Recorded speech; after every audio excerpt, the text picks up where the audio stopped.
Welcome back. The Cleveland Cavaliers 2.0, yeah, pretty darn good. Last night, LeBron and company beat the Pacers in overtime. The Cavs are now 5-1 since the firing of David Blatt and since they held a players-only meeting.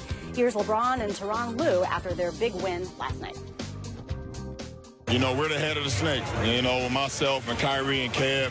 And when we perform like we do, that's not what we do in the box scores. How we do is leading these guys. Things of that nature is going to help us down the road, and those guys in the locker room take our lead. We can't resort back to bad habits when things get tough. You know, we got to continue to play the same way we've been playing.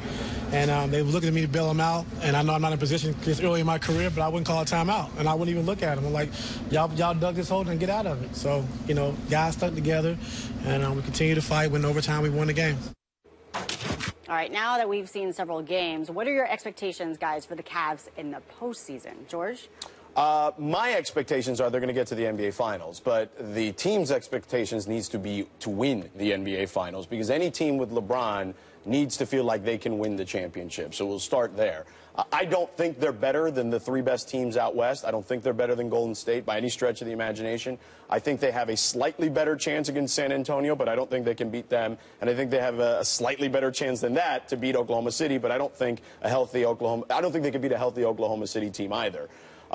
With that said, I do like what I'm seeing here. Now, there was a lot of talk about pace and increasing the pace, and it's funny because I was on SportsCenter yesterday with Tom Haberstroh, and he broke it down from the numbers perspective and said they're actually playing slower than they were with David Blatt. But what's happening is this. Guys are being more aggressive, particularly the big three. Kevin Love is not hesitating to take shots. There's no pump fakes or extra passes. If he's open, he's getting the shot. The third guy in that offense, much like Chris Bosh when he was in Miami, should be able to take the open shot right away. Kyrie Irving has been extra aggressive as well. He's averaging 16 shots a game since Tyronn took over. LeBron is kind of picking and choosing his spots. Against the Spurs early on in the first half, he got guys involved. He had 6 assists and only 6 shot attempts in that game. And then in the third quarter, he exploded for 14 points. So what you're seeing is this. You're seeing LeBron kind of pick and choose his spots, making sure everybody's getting theirs, and making sure those two guys with him are absolutely being aggressive. Go ahead. No, ladies first.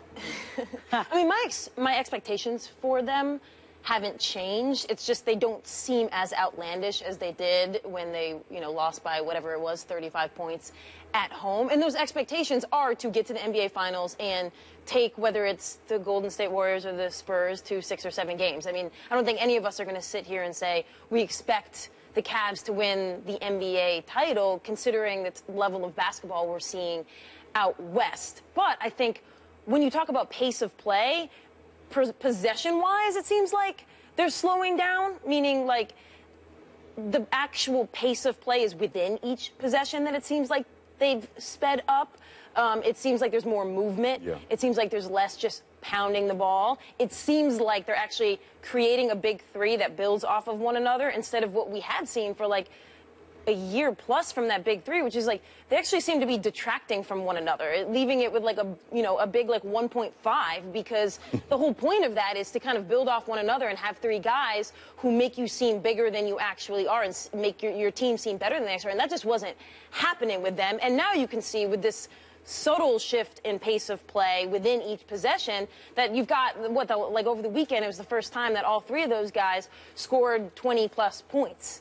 And so I'm kind of in this place with the Cavs now. I expect to see them back in the finals now because they've made these adjustments. It's just nobody's going to be able to sit here and say I expect them to win it all. There's no way they should not make the NBA Finals. No one in the East is going to challenge them. I mean, I like Tyronn on their guards, but there's not one team that's going to challenge them in the Eastern Conference and keep them from the NBA Finals. If they don't get the NBA Finals, then shame on the Cleveland Cavaliers. They have no business losing to anybody in the Eastern Conference. Now that all the whole kumbaya's out the way, that they had the team meeting and everybody got their grievances out, they didn't need Judge Judy being in the middle of that whole thing saying you're right and you're wrong. Here's what it comes down to with the Cleveland Cavaliers in terms of their expectations. And we can't just put it on one person, but I'm going to. It's on LeBron James. I know Kevin Love was averaging 15 points per game under David Blatt, now averaging over 19 points per game in the 6 games under Coach Lue. But the one thing that LeBron, and John Barry pointed this out last night on my radio show, he said, you never heard LeBron say Coach David Blatt, but he's saying Coach Lue. And that's our leader, Coach Lue this and Coach Lue that. So what you're telling us is that our expectations are still the same, but we were afraid we weren't going to get there because of that guy. and that's why we got rid of David Black. Whether LeBron orchestrated or not, you can believe what you want to believe. So if that's the case, and now everybody's feeling better, you're 5-1 ever since you got rid of David Black, what's going to happen the next time if there's another distraction or if guys aren't playing well, somebody's not getting the ball enough? You don't have that guy to blame anymore. So what, you're going to blame somebody else now? I think that soap opera, the Cleveland Cavaliers, that question is still out there because it's one thing to say, okay, we feel better now.